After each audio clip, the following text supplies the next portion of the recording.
there, Casey. Would you start DK Metcalf or Chris Olave?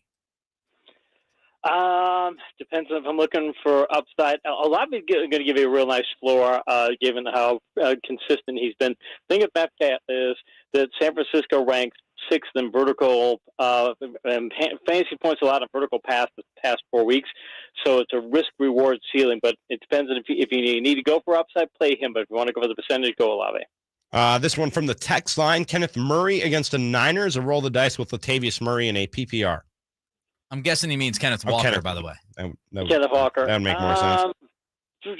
I would if it was my team, I'd probably go Walker.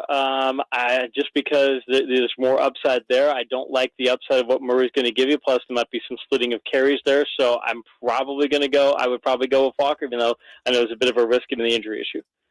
Casey Joyner with us again. If you have questions, 916-339-1140. Also 1-800-920-1140. You can call us.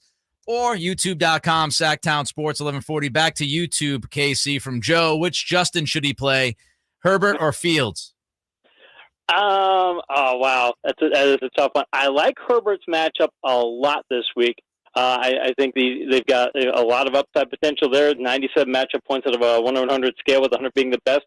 So I like it there. But Fields gives that rushing ability, and I think they're going to have to get into a high-scoring game. The Eagles are going to have to try and get in a shootout there. And plus, the Eagles have shown a penchant for not being so good against the run, so I'm going to go Fields. Got another one here on the text line. I like this question, getting themselves ready for the playoffs. I have a bye this week. I also do. Is there any defense I should try to stash for the next 2 weeks? For the next 2 weeks, I'd have to look that one up. For the next couple of weeks, I'm going to look here real quick at my defensive rankings. I'm going to say, gosh, I really have to do a little deeper dive research into that because as far as defenses, they're going to be available and such. I will say this. I'll give you some of my rankings of my defenses this week to show you what I'm thinking of who's good or not. Mm-hmm. I got San Francisco, Dallas, the Eagles, the Chiefs, the Ravens, the Panthers are better than expected. The Dolphins, the Commanders, the Raiders, and the Jets would make my top 10. I would bet that the Panthers are going to be available out there. I would bet that maybe the Raiders, too, are going to, because Las Vegas has posted 15 sacks for the past 4 weeks. So I have a feeling that there might be some sleepers out there like that, but I'd have to look at that a little deeper to give you an exact answer. Casey Joyner from footballscientist.com, website that he runs, and also The Athletic is joining us here on Cattles and Ramie, Sactown Sports on this Thursday. If you have any fantasy football questions, feel free, 916-339-1140. The text line, the phone number is 1-800-920-1140. And, of course, you can get a hold of us on YouTube, youtube.com, Sactown Sports 1140. Casey, is it outrageous to actually start Brock Purdy tonight against this Seattle defense?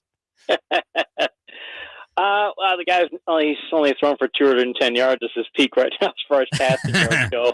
I've got him 15th on my charts. I mean, they've got there's a potential this could turn into a high score again. The big problem I have, though, is I mentioned that metric earlier about fantasy points scored on vertical passes, fantasy points allowed on vertical passes.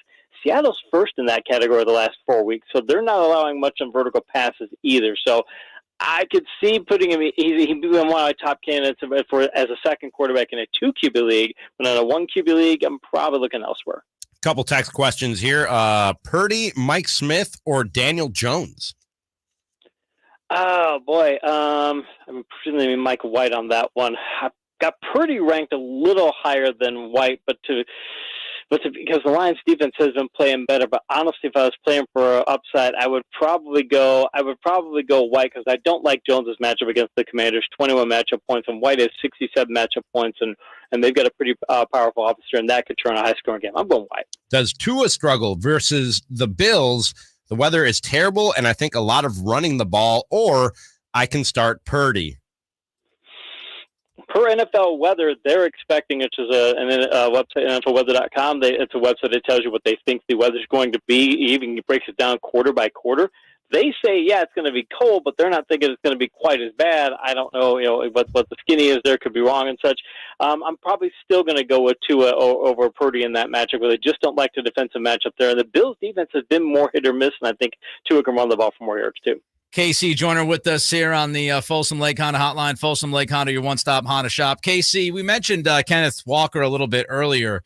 If you're looking at a situation, let's say, James Conner, or, Dobbins, or you can go with Kenneth Walker.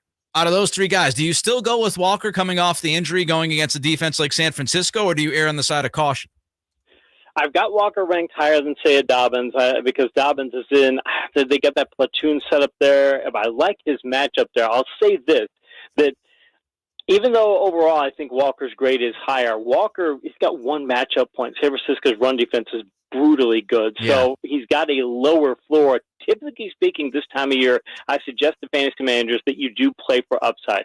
Heading into the playoffs and definitely during the playoffs, always play upside. Because during the year, I say play the percentages during the regular season, because those will tend to win you out over the season. But when it gets to the playoffs, you're only facing top quality teams, presumably in the playoffs. You've got to be swinging for upside. So I'm probably going to play Dobbins in that sense because I think his upside is better, and he doesn't have the kind of downside Walker has. Let me ask you a question along those same lines of the big picture thinking and watching trends, Casey. Is there anybody who maybe somebody rode to the playoffs, a blue chip player that somebody rode to the playoffs, and whether because of recent weeks or their schedule in upcoming weeks, you look at and you go, oh, that could be a problem if that's who got you here?